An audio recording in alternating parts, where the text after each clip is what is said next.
What's up, guys? This is Brad with Spike Fitness and doing a quick live. First and foremost, want to make sure that I get the chat going here, so I can see what people are chatting as we go along. But first and foremost, wanted to say, Happy Thanksgiving. Hope everyone had or is having a good holiday and enjoying some good time with the family and all that. I wanted to do a quick live video and talk about the importance of being critical. So, what's going on, Jabbar? So recently, I put a video up on my own channel talking about, Killer Williams world record deadlift, and then talking with Joe Satsbury. We saw an opportunity to try to kind of expound on that and be more helpful and kind of talk about, how to improve your performance in powerlifting, deadlifting specifically. And I think overarchingly, a lot of people understood kind of what we were going for, what I was going for, what I was trying to talk about. But there seemed to be a number of people that seemed to conflate the idea of being critical and analyzing and asking questions with being negative. And so I think that it's important, even if we're not looking externally, to be able to look at ourselves and to be critical of our own selves and our own performance. And it's one of the best ways that you can improve yourself through time is to, observe yourself, record yourself, and never be married to your own performance, never be married to, how good you are or whatever. Always be looking for, areas of improvement. And so I just think like it's really important to talk about,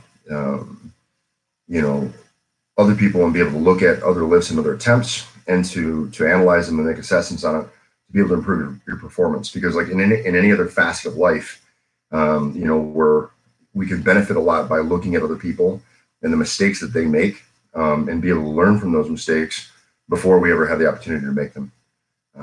So that's something I think is really, really important. And if you care a lot about improving your own performance, it's a really great way for you to be able to get ahead and learn a lot of things without having to go through the trials and tribulations yourself of making those same mistakes. So it's just something I wanted to make sure that I touched on, because I think there's a very wide gap between questioning something and being critical of something and being a hater or being negative even. I think it's a slippery slope and very dangerous when we start saying, just because you question something or you have doubts about something, to say that you're a hater or that, that it's a negative thing. Because what's up? Hey, happy Thanksgiving. I hope you're well. I think that if we start taking every form of criticism as negativity and being against somebody, we really lose a lot in our ability to learn and to grow. So I think it's really, really important to make sure that we keep open minds with things and be willing to learn, even from our own selves, from our own performances and things like that. So I think that critical eye starts with ourselves and being able to assess our own performances or how we're doing, right? Because I hear so many people talk about different facets of fitness or whatever. And one thing that I hear all the time is about gaining weight. I hear it all the time. Well, I can't gain weight. Well, I've tried and this, that, and the other. And what that tells me is that, the person that's saying that to me isn't being critical enough or isn't looking at what they're doing or not doing well enough, because I think it's quite possible for just about anybody to gain weight. It's just whether or not, you want to try hard enough to get there or you're willing to do what it takes to get there.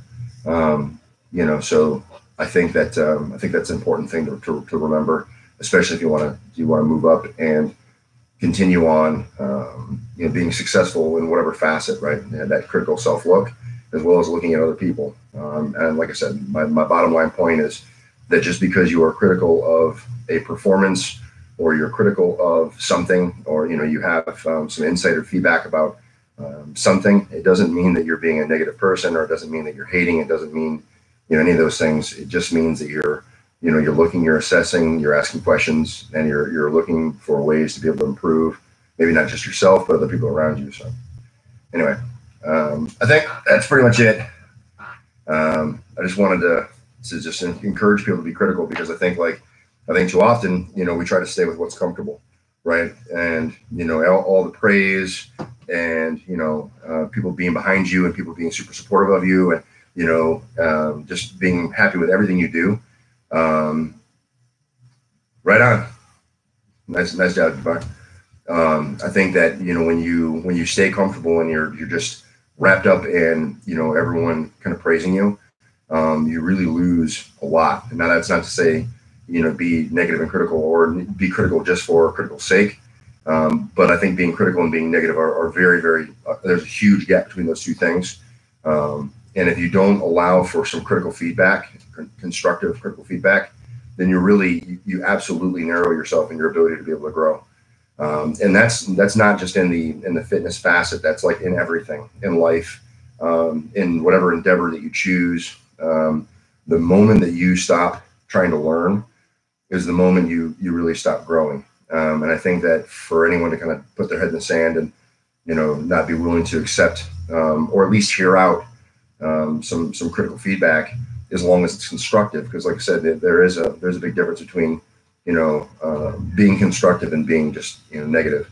And so with my input and my feedback on Kaylor Williams deadlift, I was not seeking to be negative. I think maybe there's some people that interpreted it that way, but I certainly wasn't seeking to be negative. I was just looking at something that I saw at kind of the highest level of the sport that I love so much. And I saw opportunity to be able to try to help people who may run into the same thing, because I have seen that error on more than just one person at more than just one meet.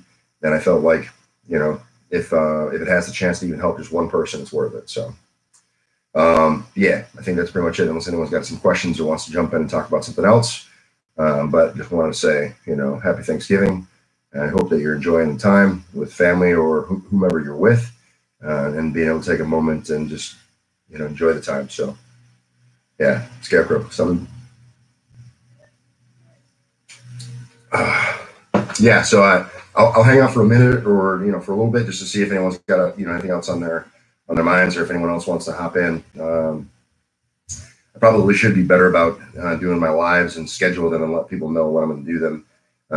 But really, for me, the things just kind of come to my head, and I just want to do something and talk about something. So I just kind of go ad hoc versus being thought out and planned.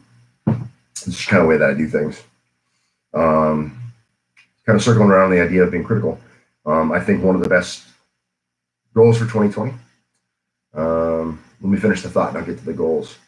I think one of the best things that you can do for being critical, particularly of yourself, is to record your lifts and record, whatever it is that you do.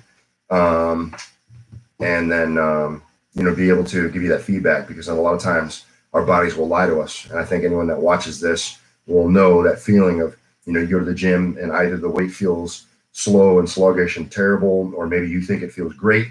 And then you look back and you see it on playback. And, if you thought it felt great, maybe it wasn't. Ringtone. Maybe you thought it looked great, or you thought it felt great and it doesn't look great, or you thought it felt terrible and it looks great. So, our bodies lie to us. And I think that, recording your lifts and looking at them is a really great objective tool to utilize. And it's something that's made a huge difference in my career.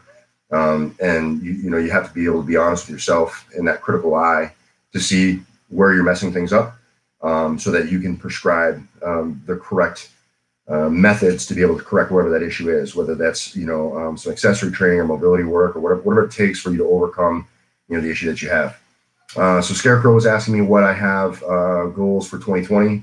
2020 is going to be kind of a wild year for me. I'm back in the States for right now. Just recently got back from Korea. And there's going to be a lot of moving around this year for me, travel and things like that. So my biggest goal would probably just to be try to stay as consistent as I can with my training through all the flux and the turmoil. to stay as strong as I can stay through all of that. I'd like to get maybe a meet in sometime through 2020 and kind of have it be my first meet back from I think the 2017 2018 was my last meet early in 2018, and I tore my bicep. So I had to go through and have surgery to correct that. And then shortly after that, I found out I was going to be going to Korea. So I haven't been able to compete since 2018. So getting a meet in would be pretty cool. And I think probably bucket list for me, Scarecrow, goal wise, it'd be really nice if I was able to hit a raw 2,100 pound total. That'd be pretty exciting. So I'd like to see if maybe I can do that at some point in time before the body starts failing on me too much. So Jabbar wants to chip in on weight gain.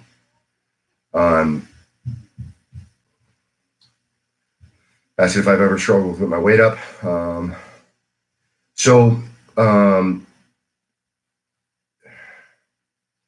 Yes. Okay. So you're talking about getting your weight up in calories and things like that.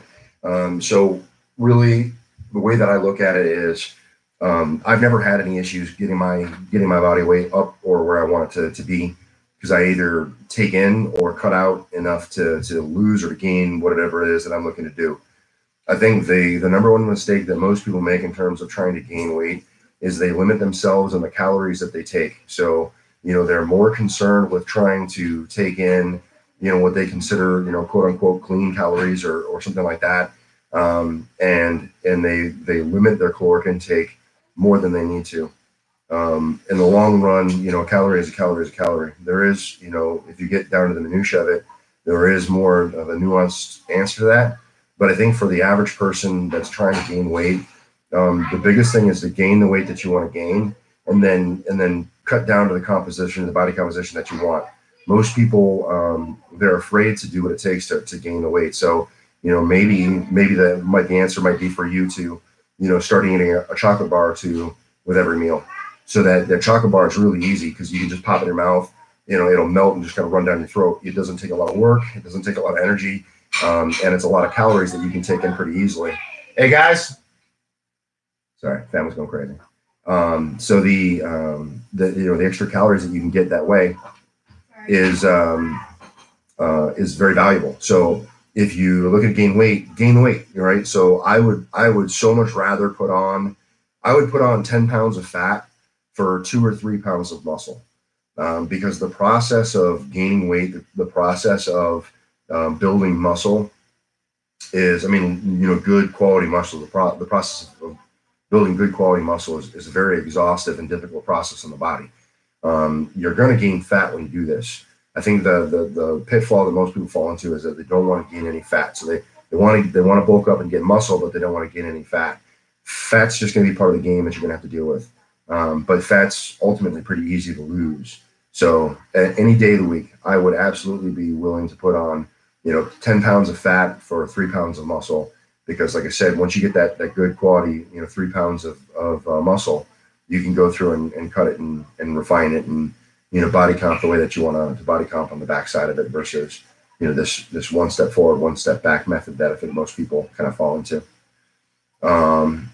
So Jabara, I don't necessarily mean like dirty bulking, because I think when most people say dirty bulk, they really mean, like eating any and everything that's in front of you. I mean more, getting in the requisite calories per day in order to see some weight gain. Because, the process of hypertrophy is like I said, is a physically exhaustive process. So you already need to be in some measure of a caloric surplus in order to get there. So you have to have the extra materials in your body to be able to build the muscle tissue. But then, like I said, the process of actually building the muscle tissue is a fairly exhaustive process. So you almost kind of need to be in a caloric surplus, if that makes sense. So if you call it dirty bulking, you can call it whatever you want. You just call it gaining weight. Because like I said, most people say, well, I can't gain weight. And my answer to them is that you're not trying hard enough. If you really wanted to gain weight, you could. Now, is all the weight that you gain going to be the kind of weight that you want? No. It's not, but you can refine that on the back end. That's much easier to do than trying to, stay with chicken and broccoli and, gain 15 pounds off of eating nothing but chicken and broccoli. One, it'll be exhausting to eat that much chicken and broccoli. And two, it's not going to be very fun. And I think that maybe it goes into a kind of another thing that I think is important to remember in terms of training. There was a conversation that I had with a friend of mine recently, and we talked about, training and the different levels that people get to, and why certain people get to certain levels and why other people maybe don't. And one of the biggest things about training in general is the level of suffering that you're willing to accept. So if you want to attain certain things in your strength goals, you're going to have to accept a certain level of suffering, because going to the gym and doing everything that it entails to go to the gym, and just for my example here, let's just presume we're talking about being a nationally ranked powerlifter. So, if you have aspirations of being a nationally ranked powerlifter, there are certain things that you're going to have to do that many people are not willing to do. That's not missing training sessions. That's, making sure that you stay consistent with your training. That's, dealing with whatever your training module is, your training modality, whether you follow like a West Side or a Juggernaut or whatever. There's going to be some measure of suffering in the training that you go through. Some days are not that easy. In fact, some days you want to puke. It's those days that you're able to get in and train and kind of stay with the goal at large that will begin to separate you from people who aren't. Because unfortunately, people's goals are just different. Some people are not willing to do what it takes to get to what their goal is or what they say their goal is. So there's a certain amount of suffering that has to go on. Same with the weight loss, or the weight gain rather, and maybe weight loss too, is there's a certain amount of suffering that goes into weight gain. Weight gaining is not easy, and weight gaining is not fun. When I graduated high school, I weighed 180 pounds. And I decided I wanted to be a powerlifter, and I went full commit. And so 1 year from graduation, I went from 180 pounds, I was 240 pounds. So I gained 60 pounds in 1 year. And that was no small feat, and it certainly wasn't easy. It meant spending, pretty much every moment of every day pretty uncomfortable, because anytime that I felt like I could get more food in, I was stuffing more food in.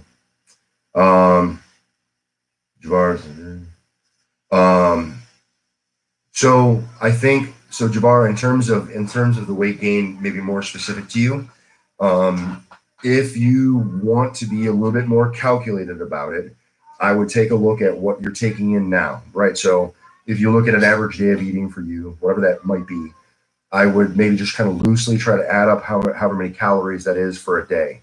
And then take a look, have you been gaining weight, or have you just been kind of holding status quo? So if you are just maintaining, you're not gaining any weight, whatever caloric intake that you're taking, that's what you need to maintain homeostasis, to stay where you are. So if you haven't been making any progress, and you do the math and you realize you've been taking in, let's say 3,000 calories a day. Hey, Jill, I need you quiet, baby. So this is actually kind of cool. I like having the family there, because it's better than being alone.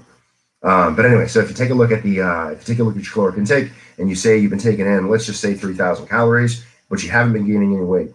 Well, that tells you that with your base metabolic rate and your current physical output, how many calories you're expending per day, you need about 3,000 calories to stay right where you are. So if you dip down below 3,000 calories, likely you will start to lose weight. And the more you dip down below that 3,000 calorie mark, the more weight you're going to lose, right? I think maybe to a limit, because obviously if you try to go too far extreme in a caloric restriction, that can be pretty dangerous, right? But if you go above that 3,000 mark, let's say you go to 3,500, and you monitor that for say a week or two, and maybe you come up a pound or two. So that tells you, if you add that extra 500 calories in per day, you're going to start seeing some weight gain. Certainly, if you went from 3,500 to say 4,000 calories a day, that weight gain is going to be more. You're going to see more body fat as well. But like I said, I think it's a far better cry to get you where your target weight is. You said you weigh 187 pounds. So let's say 200 pounds is the goal. I might get myself up to 205 or 210, and then go on a caloric restriction, bring myself back down, and end up at about 200, which was what my goal was anyway in this example. Yeah. So yeah,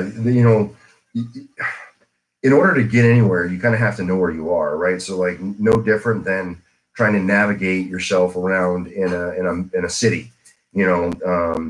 If you are plopped down in the middle of some city somewhere in the world and you have no idea where you are, and somebody just hands you a map, even though you might be having a map of the city and being able to see where things are, without knowing where you are in reference to that map in that city, there's really no great way to navigate.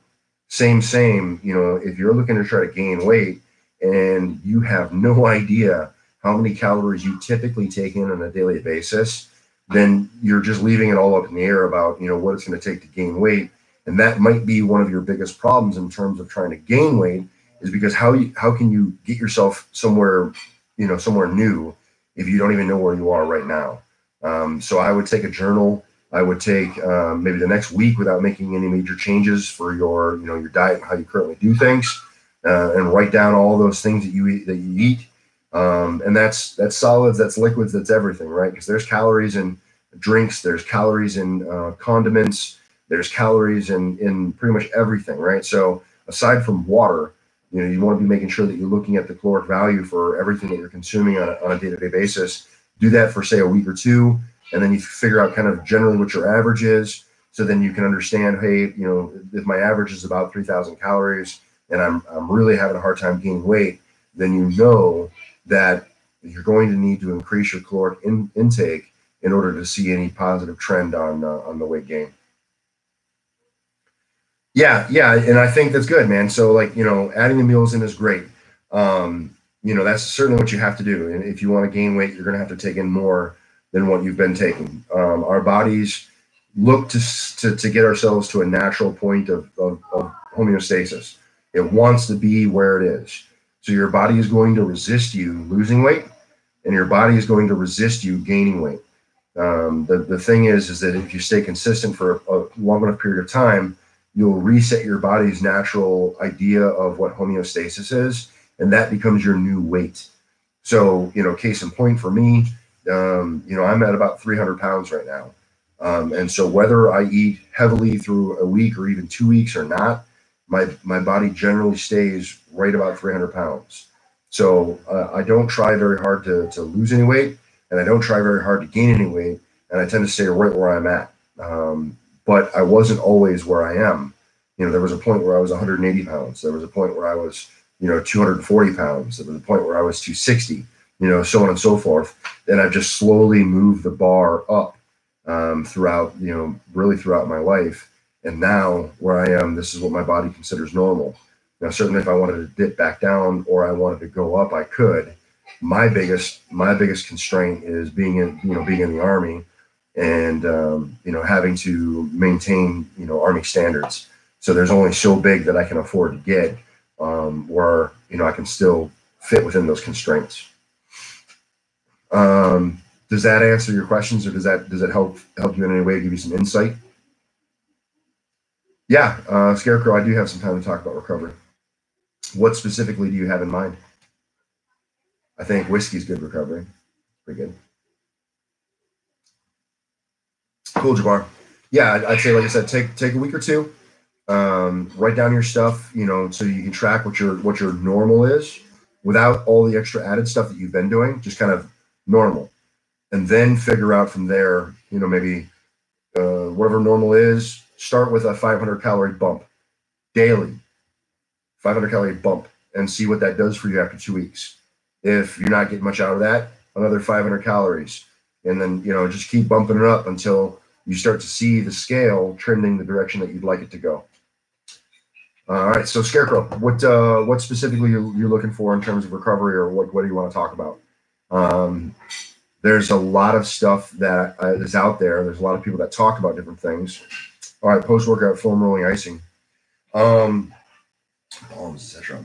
So the number one thing that I would say about recovery, and really honestly about anything, is I would say that if you believe it helps, then it probably does. So a lot of people will talk a lot about things being faddish or whatever. And whether something, say, like, let's say foam rolling, for example, some people would say, foam rolling is just a fad. Fair enough if that's what they feel. But if you as an athlete, if you feel like it helps you, it gets you, mentally ready or whatever, where you're feeling better, the power of the mind is pretty powerful, right? So if in your mind you feel like it's helping, then it is. So from that perspective, I would say, again, if you think it helps, then it does. Personally, I don't tend to do much in the way of recovery stuff. I don't really do any foam rolling. I don't really do any icing. I don't really do any stretching. The biggest thing for me is, resting, so getting sleep, and then, making sure I eat. So eating and staying hydrated, I think for me are big things. But I haven't gotten into a lot of the kind of the stereotypical recovery work that a lot of people talk about. There is something that I play with, and have been enjoying. There'll be a forthcoming video about this at some point in time, but I've had the opportunity to work with the Sonic by Life Pro, and I've been using it on myself as kind of a prehab. So I'll use this tool before I get rocking on my workouts, and I really enjoy this because, like I said, it just kind of creates some movement. It gets the tissue moving, kind of allows me to start feeling like I can get natural movement, shoulders, arms, legs. So I use this as kind of a prehab or getting ready kind of a thing. But that's really about it. I think there is some stock in the contrast baths and showers and things. There's been some good research, I think, that supports that. But again, at the end of the day, I believe that what's going on, Jason? I believe at the end of the day, if you believe it helps, then it does. But I'm a huge advocate of making sure that whatever it is that we're doing has a place and makes sense and is supporting us in whatever our goal is. So if you were talking about foam rolling specifically, does foam rolling for 10 or 15 minutes, does that get you where you need to be? Does it need to be an hour? Right? Like, I think there comes to be a point of diminishing returns on pretty much anything. So spending too much. What's going on, Randy? Happy Thanksgiving.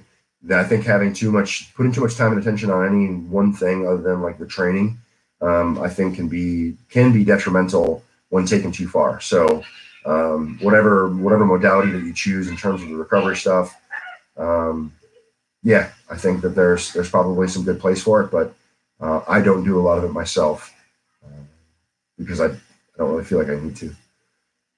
I don't know if that helps or not. Balms and stuff. No, I don't even really use any balms. Occasionally, there's a balm, or it's called a liniment, that they sell at Tractor Supply. It's like horse liniment. It's like this green gel, but it has kind of a cooling and relaxing effect for muscles, and I have used that before as well. So case by case. I don't think there's any one thing that I do all the time. I do things more specifically when I have some specific issue.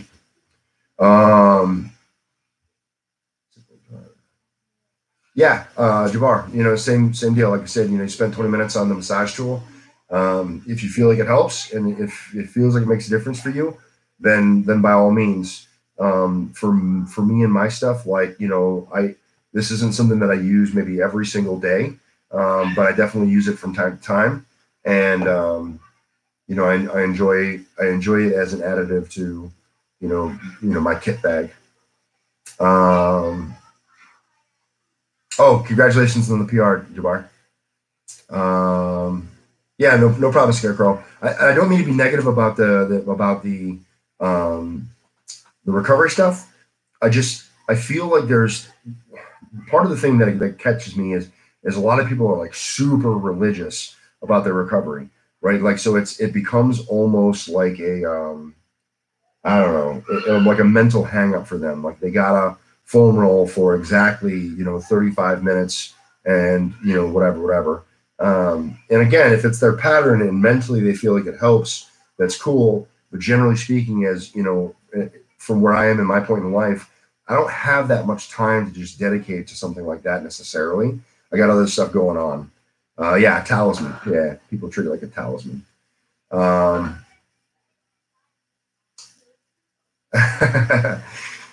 So Jason saying that I've helped. So Jason mentioning me helping him. He was having some issues. I think if I recall with the QL having some back pain and things like that. And so there are things that I think are important when we are experiencing specific issues to be able to address those specific issues specifically. So there was a recommendation I had to Jason about doing some butt walks and some other stuff to help out his back. I don't want to put any words in his mouth, but I feel like just kind of pointing him in that direction where things have helped him.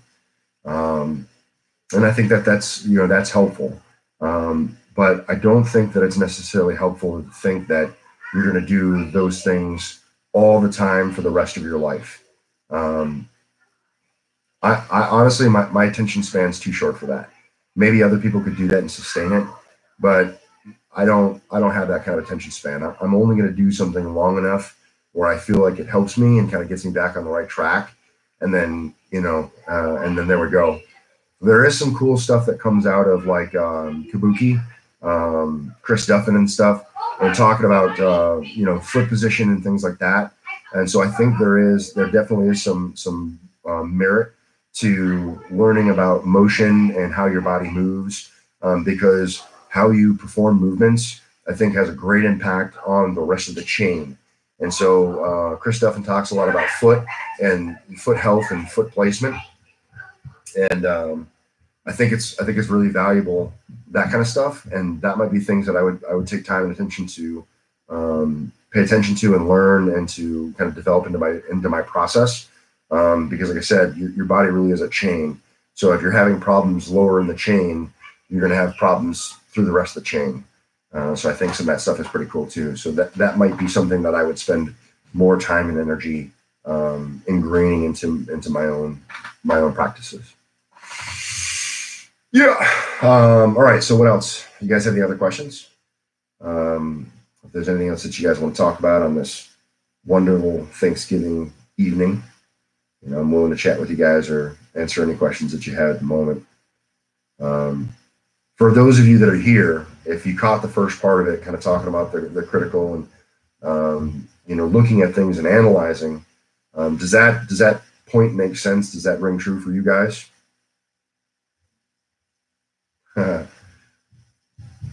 Yeah, Jason. Yeah, absolutely, man. That's it all kind of starts at the ground, I think. So if you got like the Leaning Tower of Pisa, right?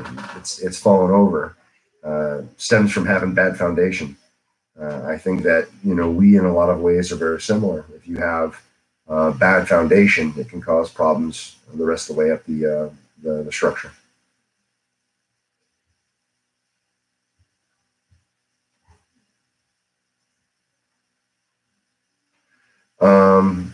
Jabbar, about the ego comment, I agree. That's not to say that I don't have an ego, right? I have an ego. But you have to be willing to put it aside, and if you have any hope of growing. And I think one of the important things about the ego and wanting to grow is the realization that you can't do everything yourself, that you aren't going to get all of the answers yourself in a vacuum. Like, you need other people to be able to improve and to grow um, and to be able to develop yourself. Namely, because you can't do everything all the time, all at once. Other people have different areas of specialty or different areas of focus, and they can look at, review, and develop, ideas and techniques and things like that, and bring them to the table as thoughts and complete ideas that you can then consider. And based on your own experience, your own knowledge, your own foundations, make assessments on whether you think that those points and ideas have validity. Hang on one second. Hey guys, that's enough. It's it's after Thanksgiving and everyone wants to play roughhousing and stuff like that. It's kind of funny. But anyway, you have to be able to look at things critically. And so that, like you said, to circle back around to the main point of why I started the live chat tonight, is you have to be able to set your ego aside, and you have to be able to be critical about things. And I think we really put ourselves in dangerous waters when we conflate, questioning and being critical of something with being negative. Because, like I said, just because you judge something, or you question something, or you're being critical of something, doesn't inherently mean that you're being negative. It just means you're being inquisitive, and you're looking and assessing. And so I think that if you narrow yourself down and don't allow yourself to assess, you really lock yourself into a box and limit yourself. All right, so no more questions and stuff coming through, guys. So unless you have something else burning in your heart you'd like to discuss, probably look to sign off and go do some wrestling. I think I got some kids I got to wrangle. I appreciate you guys. Happy Thanksgiving, Jason, and everyone else. I appreciate you guys tuning in and check out this and any other of my videos that I do. I hope that you guys understand that any and everything that I do is never from the point of being ever even just helps just one person. It's worth it.